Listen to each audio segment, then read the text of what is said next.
हाँ तो मेरे प्यारे स्टूडेंट्स, अगर आप भी इस बार हो 12th में और आपको 6 मार्च को क्लास 12 फिजिक्स का पेपर देना है तो आज का ये वीडियो आप सभी के लिए बहुत ही ज़्यादा इम्पोर्टेंट है।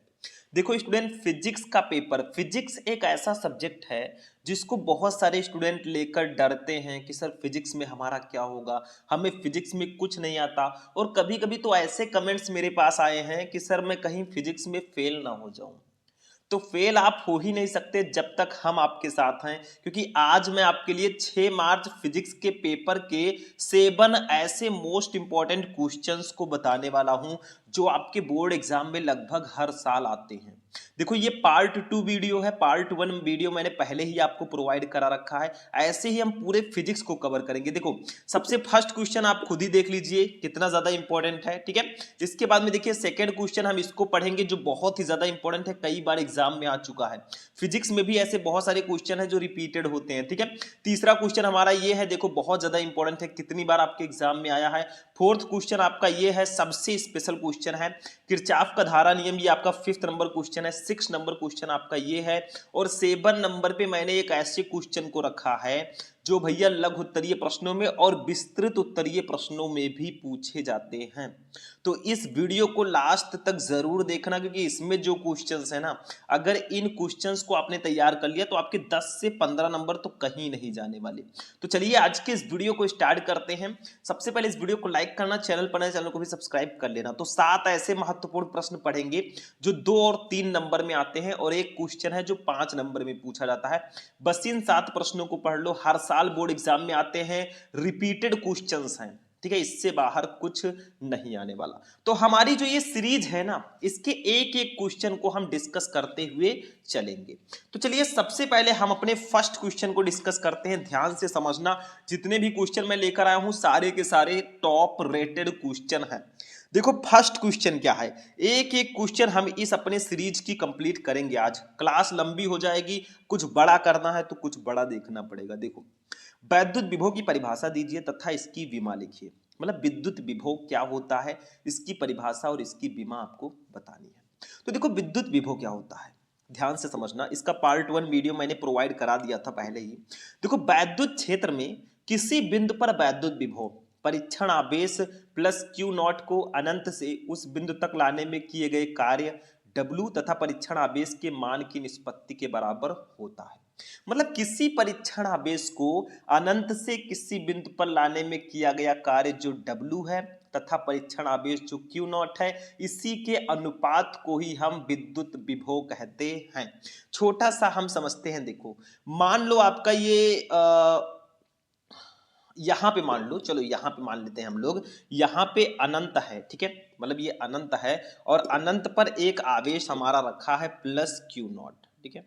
ये परीक्षण आवेश है, ये कहां पे रखा है, ये अनंत पर रखा है, ठीक है, अनंत पर, ठीक है। और यहां पे आपका एक वैद्युत क्षेत्र स्थित है। देखो ये आपका एक वैद्युत क्षेत्र स्थित है ऐसे, ठीक है। अब इस अनंत से इस धन परीक्षण आवेश को कहां तक लाने में, यहां तक लेकर आने में, देखो ये यहां तक, थोड़ा मैं समझाता हूं चित्र से ताकि अच्छे से समझ में आए। इस बिंदु तक लाने में, इस आवेश को यहां पर लाने में विद्युत क्षेत्र, ये आपका विद्युत क्षेत्र है जो मैंने यहां पे प्रदर्शित किया है, ये विद्युत क्षेत्र है, विद्युत क्षेत्र, ठीक है। तो अनंत से धन परीक्षण आवेश को इस विद्युत क्षेत्र में लाने में जो किया गया कार्य W है, ये W और जो ये आपका धन परीक्षण आवेश है, इसी के अनुपात को ही हम वैद्युत विभव कहते हैं।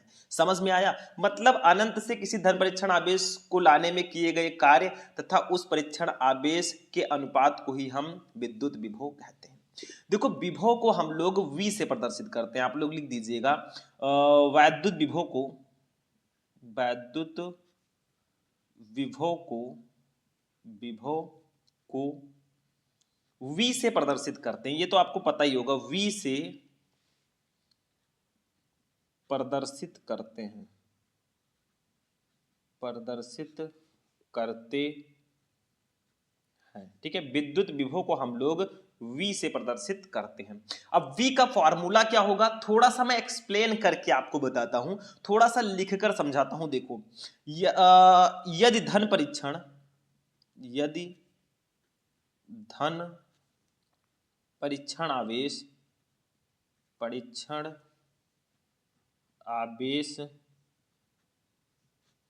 प्लस क्यू नॉट को अनंत से वैद्युत क्षेत्र में, मतलब जो मैंने चित्र में बताया वही मैं लिख रहा हूं, वैद्युत क्षेत्र में किसी बिंदु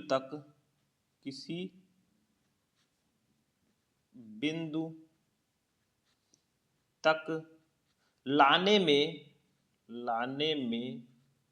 W कार्य करना पड़े। तो फॉर्मूला क्या होगा वो मैं अभी बता रहा हूं, ठीक है। W कार्य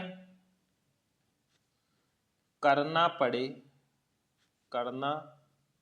पड़े तो उस बिंदु पर वैद्युत विभव का फॉर्मूला क्या होगा? उस बिंदु पर वैद्युत विभव, ठीक है। वैद्युत विभव का फॉर्मूला क्या होगा मैंने आपको बताया है कि V इक्वल टू हमारा फॉर्मूला होगा, देखो धन परीक्षण आवेश को अनंत से किसी बिंदु तक लाने में किया गया कार्य जो W है तथा धन परीक्षण आवेश Q नॉट है, इसी के अनुपात को ही हम लोग विद्युत विभव बोलेंगे। तो V equal to W upon Q naught, ये हो जाएगा, ठीक है। समझ में आया कि नहीं? मतलब धन परीक्षण आवेश को अनंत से किसी बिंदु तक लाने में किया गया कार्य W तथा धन परीक्षण आवेश के अनुपात को ही हम विद्युत विभव बोलते हैं। इसका मात्रक अगर कोई पूछे बेटा इसका मात्रक क्या होगा, देखो राशि अगर कोई पूछे तो आप लोग कह देना विद्युत विभव एक अदिश राशि है, लिख देना आप लोग राशि, ठीक है। इसका मात्रक क्या होगा, देखो W है कार्य का मात्रक होता है जूल, ठीक है, प्रति क्यों है आवेश का मात्रक होगा कूलाम, तो जूल प्रति कूलाम।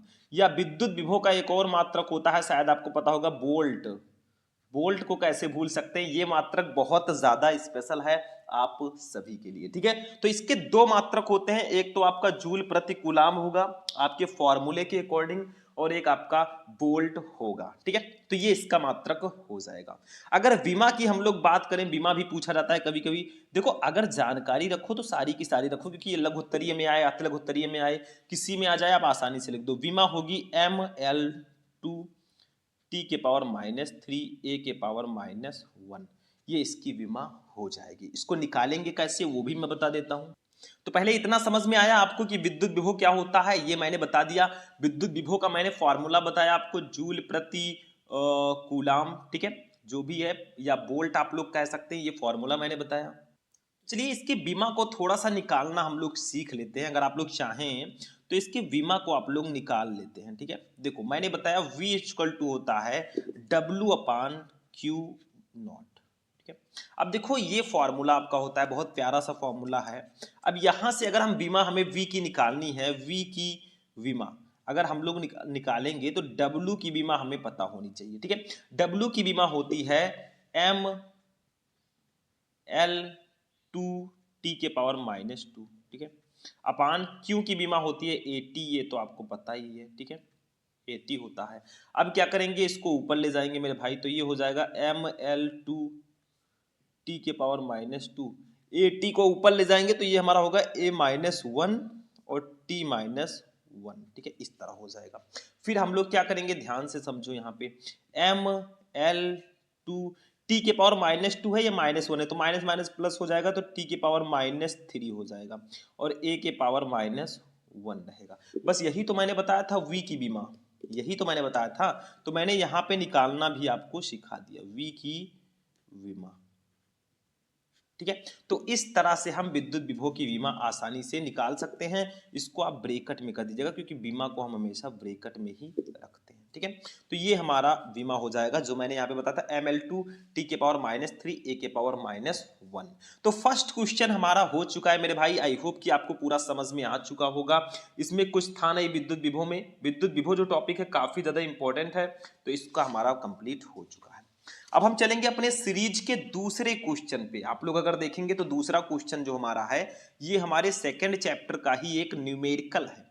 इसको अब हम समझेंगे, ध्यान से समझो, ये कई बार एग्जाम में आ चुका है, तो बिल्कुल मिस मत करना। देखो क्या है, एक 10 माइक्रोफैरड के संधारित्र का विभवांतर 100 वोल्ट से 200 वोल्ट कर देने पर उसकी ऊर्जा में परिवर्तन ज्ञात कीजिए। मतलब एक 10 माइक्रोफैरड का संधारित्र है, उसके विभवांतर को 100 वोल्ट से 200 वोल्ट कर दिया गया है, तो उसकी ऊर्जा में क्या परिवर्तन होगा।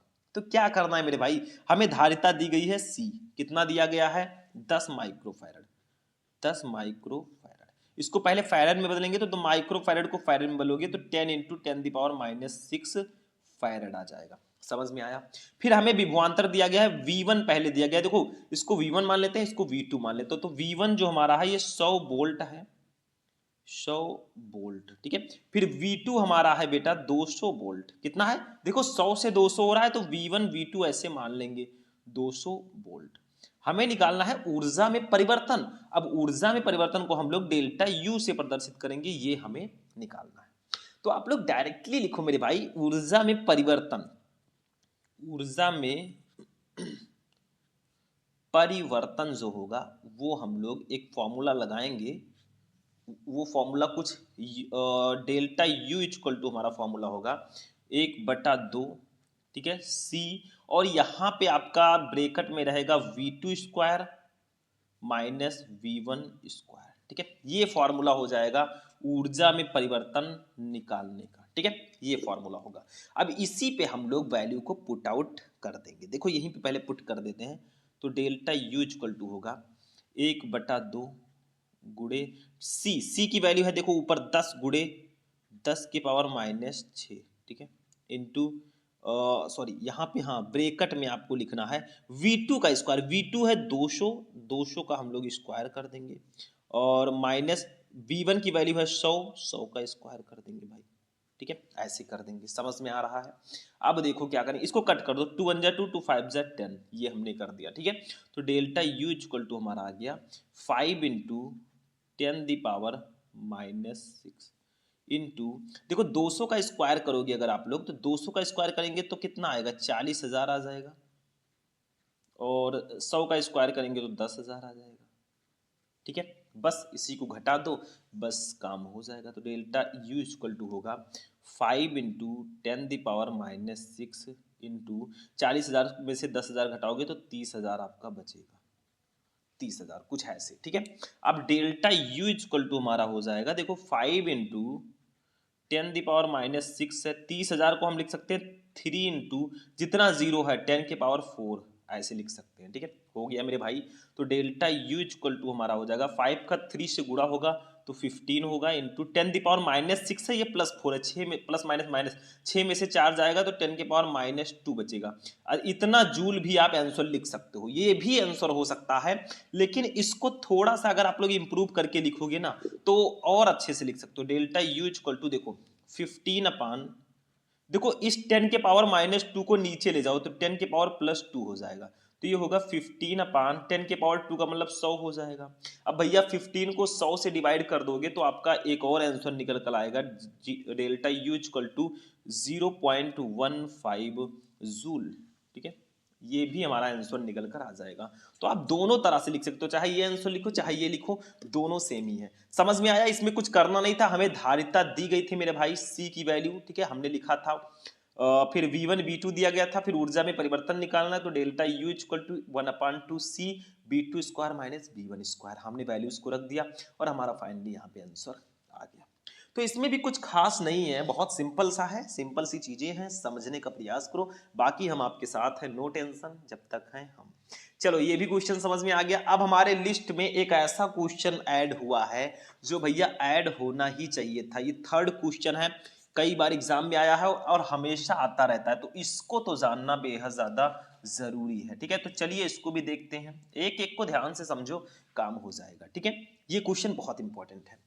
तो हम लोग पढ़ते हैं विशिष्ट चालकता को, व्हाट इज स्पेसिफिक कंडक्टेंस। देखो विशिष्ट चालकता के लिए सूत्र एवं मात्रक लिखिए भैया, 2-3 बार एग्जाम में आया है, बहुत इंपॉर्टेंट है। देखो वीडियो को लास्ट तक देख लोगे, जो क्वेश्चन मैं बता रहा हूँ इसको प्रिपेयर कर लोगे, आपका काम हो जाएगा। अभी तो ट्रेलर है मेरे भाई, पिक्चर अभी बाकी है, आगे आगे देखिए होता है क्या, हम हैं तो क्या गम है। देखो विशिष्ट चालकता ये सिंपल सा होता है, देखो किसी चालक पदार्थ के विशिष्ट प्रतिरोध की व्युत्क्रम को उस पदार्थ की विशिष्ट चालकता कहते हैं। मतलब सिंपल सा है, विशिष्ट प्रतिरोध की व्युत्क्रम को ही हम विशिष्ट चालकता कहते हैं। बस यही लिख दो भाई, नंबर मिल जाएगा। इसे इसे किससे प्रदर्शित करते हैं वो भी लिख दें। इसे ग्रीक अक्षर,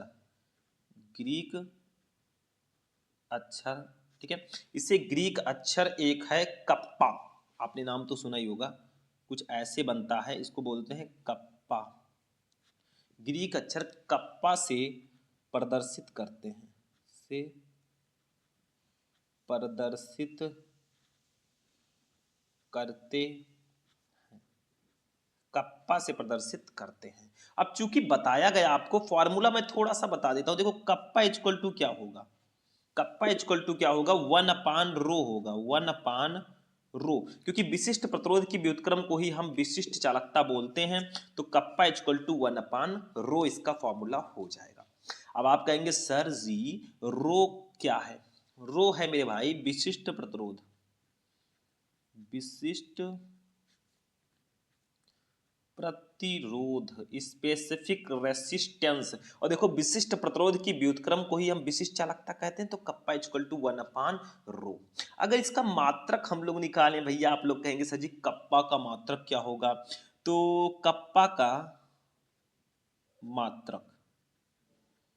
मात्रक इक्वल टू होगा, इसका मात्रक होता है ohm inverse metre inverse, ohm inverse metre inverse, या ओम इनवर्स सेंटीमीटर इनवर्स भी लिख सकते हैं, या एक और मात्रक होता है महोमीटर इनवर्स, महोमीटर इनवर्स, या एक और मात्रक होता है साइमन सेंटीमीटर इनवर्स।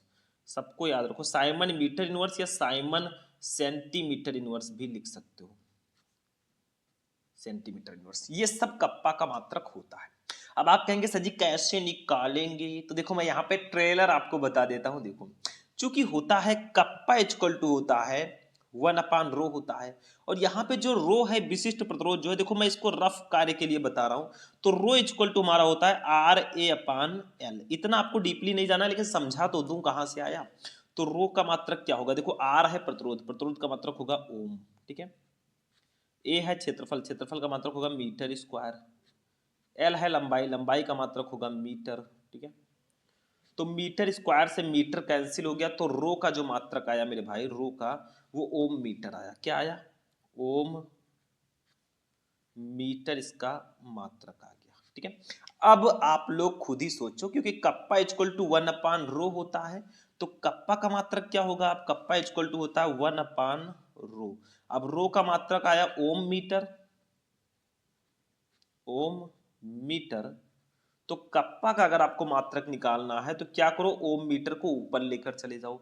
तो नीचे ओम मीटर है तो ऊपर जाएगा तो ओम इनवर्स हो जाएगा और मीटर इनवर्स हो जाएगा, मीटर इनवर्स हो जाएगा। यही चीज मैंने यहाँ पे लिखा है, कप्पा का मात्रक ओम इनवर्स मीटर इनवर्स, या महोमीटर इनवर्स, या साइमन सेंटीमीटर इनवर्स, आप कुछ भी इसमें से लिख सकते हो, कोई भी प्रॉब्लम नहीं है, ठीक है। तो ये हमारा क्वेश्चन हो गया मेरे भाई, बहुत ज़्यादा इंपॉर्टेंट क्वेश्चन था। तो ये आपका कंप्लीट हो चुका होगा, ठीक है, समझ में आया। विशिष्ट चालकता क्या होती है, विशिष्ट प्रतिरोध के व्युत्क्रम को विशिष्ट चालकता कहते हैं। कप्पा इक्वल टू होगा 1/ρ, अभी मैंने समझा ही दिया, ठीक है। रो है विशिष्ट प्रतिरोध, ठीक है। तो ऐसे ही आपको ये करना होता है। इसको भी मैं हटा रहा हूं। अब अपने फोर्थ क्वेश्चन पे चलते हैं मेरे भाई। फोर्थ वाला क्वेश्चन जो है ये ट्रेंडिंग में चल रहा है। सेल के आंतरिक प्रतिरोध से आप क्या समझते हैं, से आप क्या समझते हैं, मतलब सेल का आंतरिक प्रतिरोध क्या होता है, इसको समझते हैं। देखो इसका डेफिनेशन ही पूछा जाता है तो हम डेफिनेशन ही समझ लेते हैं, बहुत ज्यादा इंपॉर्टेंट है ये क्वेश्चन, आप खुद देख सकते हो, मुझे लफ्जों में बयान नहीं करना है। देखो जब किसी सेल की प्लेटों को तार द्वारा जोड़ देते हैं, मतलब जब हम किसी सेल की प्लेट को तार के द्वारा जोड़ेंगे ना, तो तार में विद्युत धारा सेल की धन प्लेट से ऋण प्लेट की ओर, मतलब तार में जो विद्युत धारा होगी वो धन प्लेट से ऋण प्लेट की ओर, और सेल के भीतर उसके घोल में जो धारा होगी वो ऋण प्लेट से धन प्लेट की ओर बहेगी। मतलब जब किसी सेल की प्लेट को हम तार द्वारा जोड़ेंगे तो तार में विद्युत धारा सेल की धन प्लेट से ऋण प्लेट की ओर बहेगी, और सेल के अंदर जो उसका घोल होता है उसमें ऋण प्लेट से धन प्लेट की ओर बहती है।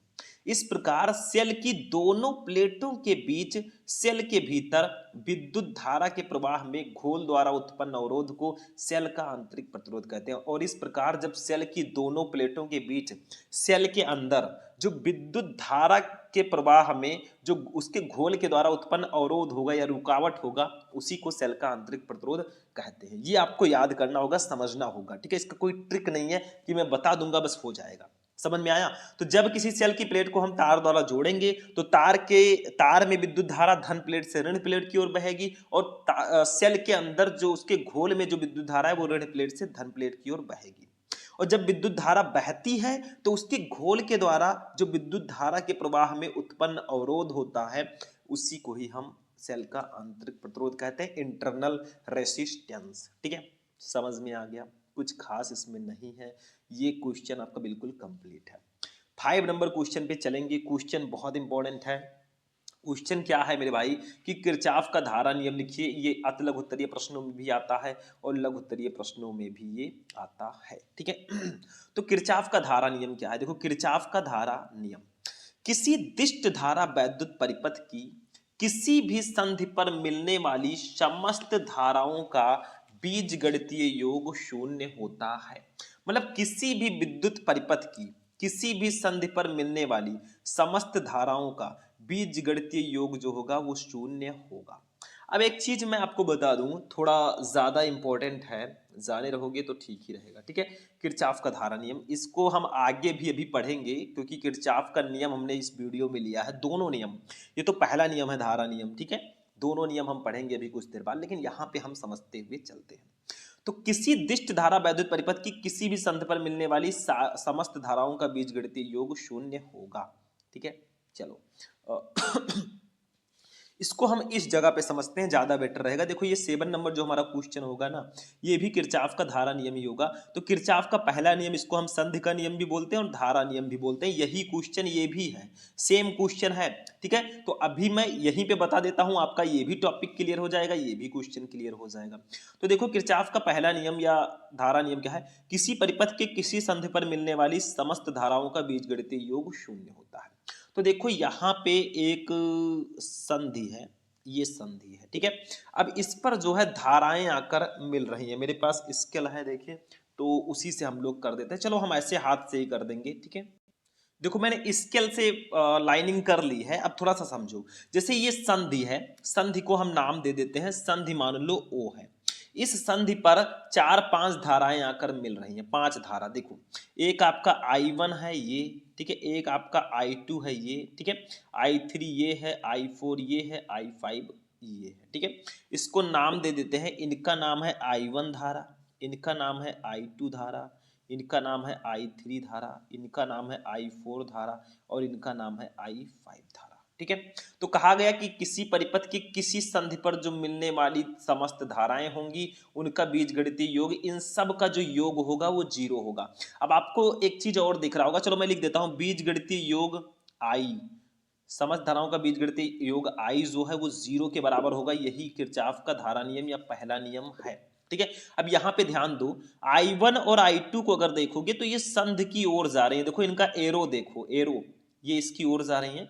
I3 I4 I5 जो है संधि से दूर जा रही हैं, आप देख सकते हो, ये सब भाग रही हैं दूर। ठीक है, तो एक चीज और याद रखना, संध की ओर आने वाली जो धाराएं होंगी वो धनात्मक होंगी और संधि से दूर जाने वाली जो धाराएं होंगी वो ऋणात्मक होंगी। ठीक है, इतना आप लोग याद रखिएगा। तो हम थोड़ा सा यहां पर लिखेंगे इसके बारे में। ठीक है, देखो लिखेंगे, यदि यदि संधि ओ, संधि ओ की ओर आने वाली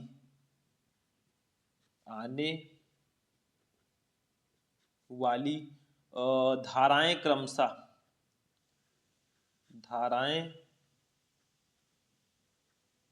क्रमशः I1 व I2, देखो लिख रहे हैं जो हम वही चीज लिख रहे हैं। ठीक है, I1 व I2 है तथा संधि से दूर जाने वाली दूर जाने वाली धाराएं धाराएं क्रमशः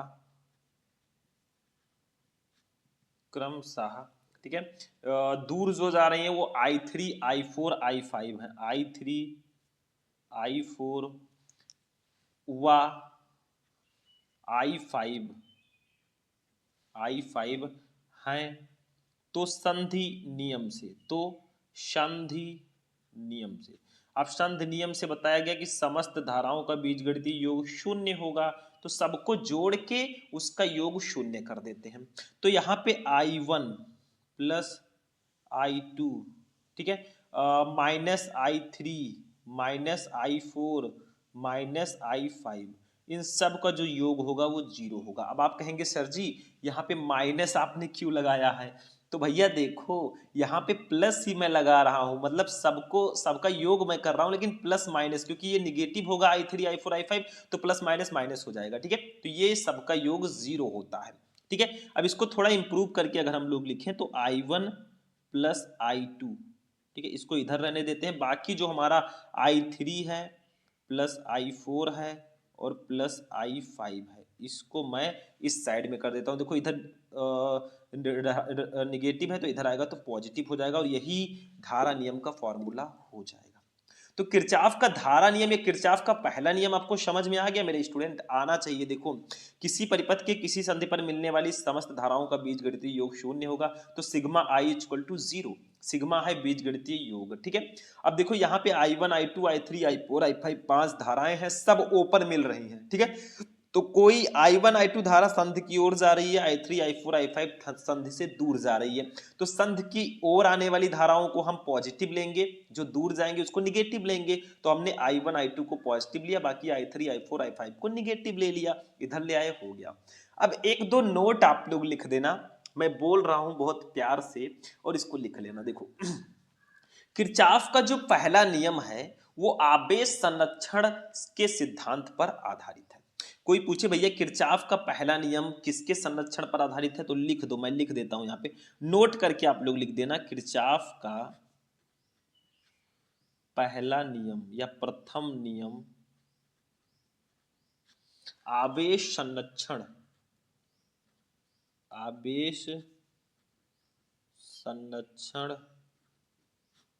के सिद्धांत पर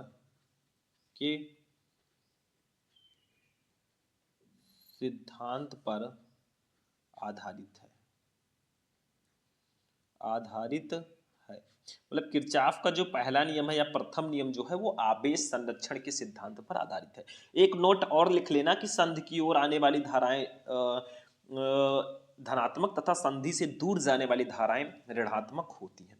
तो ये आपको समझ में आ गया किरचॉफ का पहला नियम। अब ये आपका डबल काम कर जाएगा, एक तो आपका ये वाला क्वेश्चन कंप्लीट हो गया, ये वही क्वेश्चन था। ठीक है, और एक आपका किरचॉफ का जो दोनों नियम लिखना था वो भी हमारा क्वेश्चन कंप्लीट होने वाला है। अभी मैं लास्ट में दूसरा नियम भी बता दूंगा, आपका कंप्लीट हो जाएगा।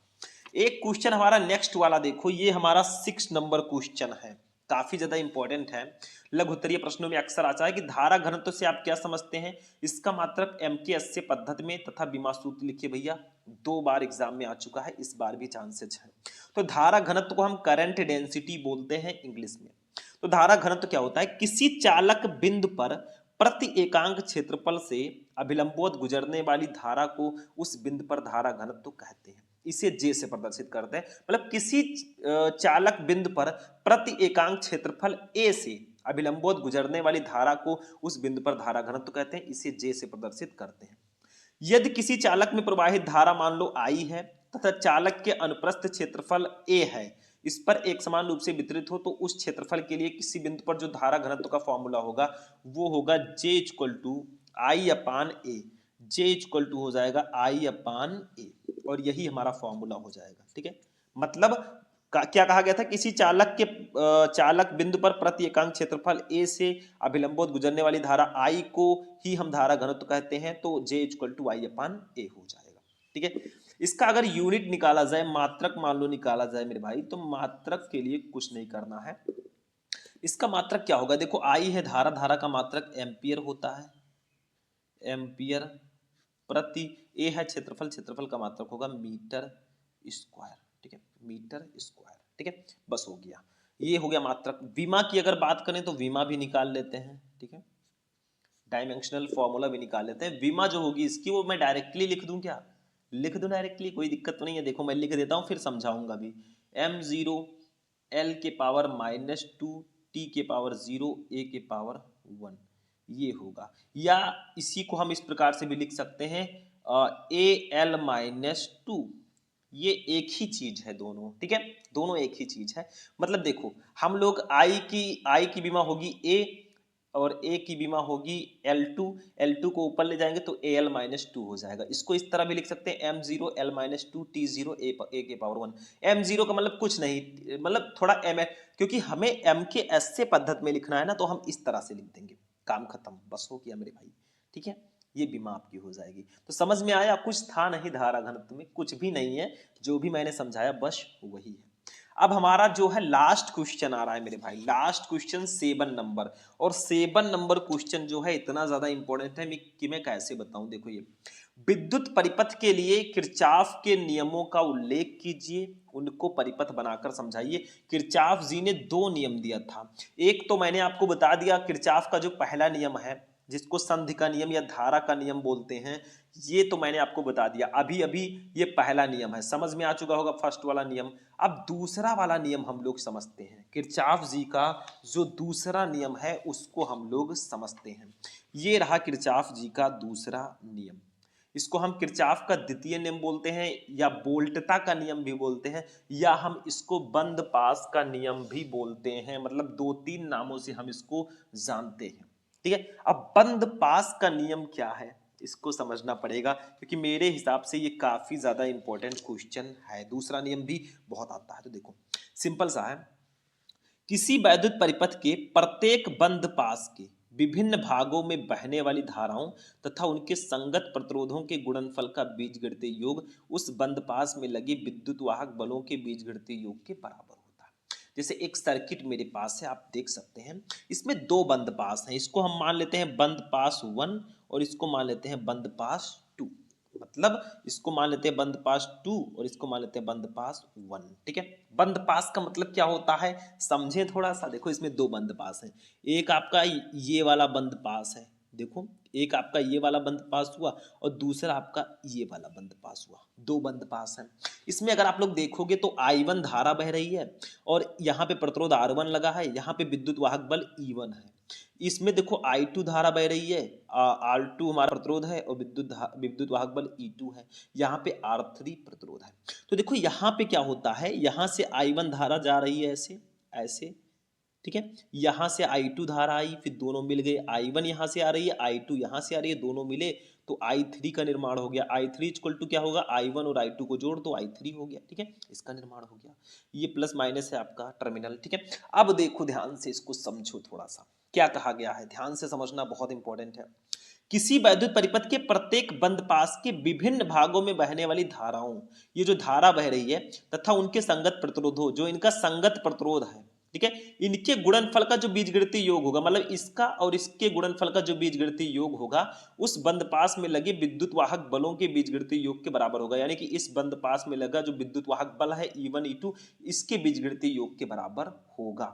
यही भैया किरचॉफ का दूसरा नियम है। इसका फॉर्मूला अगर हम लोग समझें तो इनका कहना है सीधे सीधे कि सिग्मा आई आर, यानी कि विद्युत वाहक धारा और प्रतिरोध का जो गुणनफल का जो बीजगणितीय योग होगा वो सिग्मा ई के बराबर होगा, यानी कि विद्युत वाहक बल के बीजगणितीय योग के बराबर होगा, यही इन्होंने कहा है, ठीक है।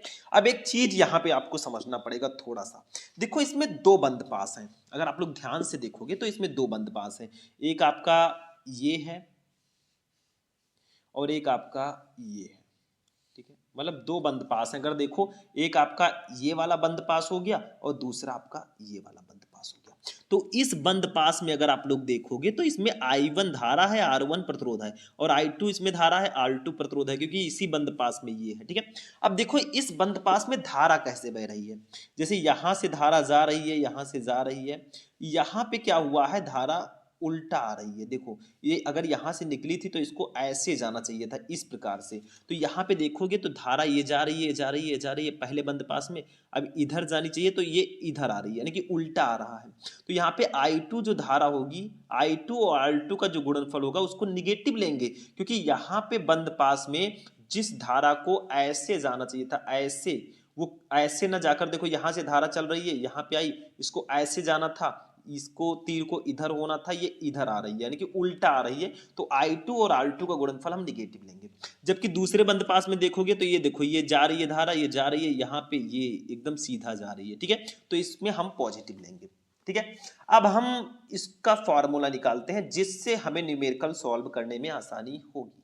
तो देखो सबसे पहले बंद पास एक के लिए हम निकालेंगे, बंद पास एक के लिए, एक के लिए, ठीक है। तो बंद पास एक के लिए हम लोग निकालते हैं, क्या निकालेंगे ध्यान से समझना।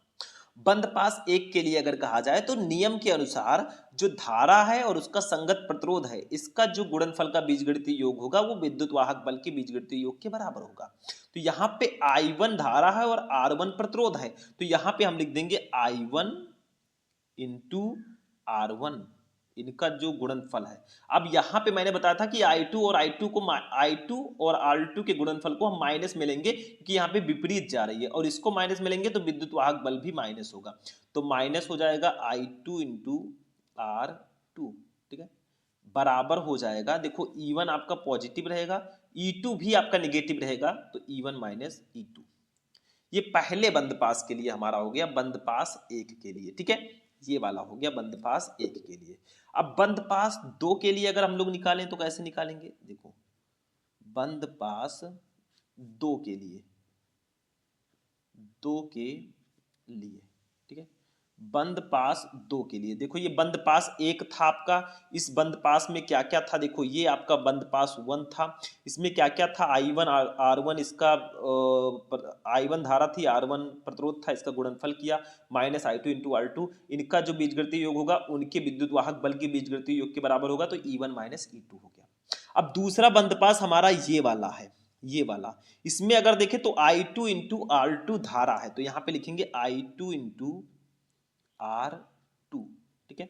अब यहाँ पे हम पॉजिटिव लिखेंगे, क्योंकि इसमें देखो धारा जो है एकदम सीधी बह रही है, तो इसमें हम प्लस लेंगे, इसमें निगेटिव कुछ नहीं लिया जाएगा, ठीक है। यहाँ पे देखो I3 धारा आपकी है, ये I3 है और ये R3 है, तो यहाँ पे लिख देंगे I3 इंटू R3, ये पॉजिटिव में रहेगा, इक्वल टू, अगर इस बंद पास में देखा जाए तो सिर्फ एक विद्युत वाहक बल है E2, E3 नहीं है इसमें, तो E2 हो जाएगा, E2 हो गया। अब देखो I3 के जगह पर हम I1 प्लस I2 भी लिख सकते हैं, तो यहाँ पे हो जाएगा हमारा I2 into R2 plus I3 के जगह पर हम लिख देंगे I1 plus I2, I1 plus I2, ठीक है, into R3, that gives out E2 हो जाएगा। बस यही हमारा हो जाएगा बंद पास टू के लिए फॉर्मूला। ये दोनों फॉर्मूले आप लोग याद रखना, क्योंकि इससे न्यूमेरिकल सॉल्व करने में काफी ज्यादा आसानी रहेगी।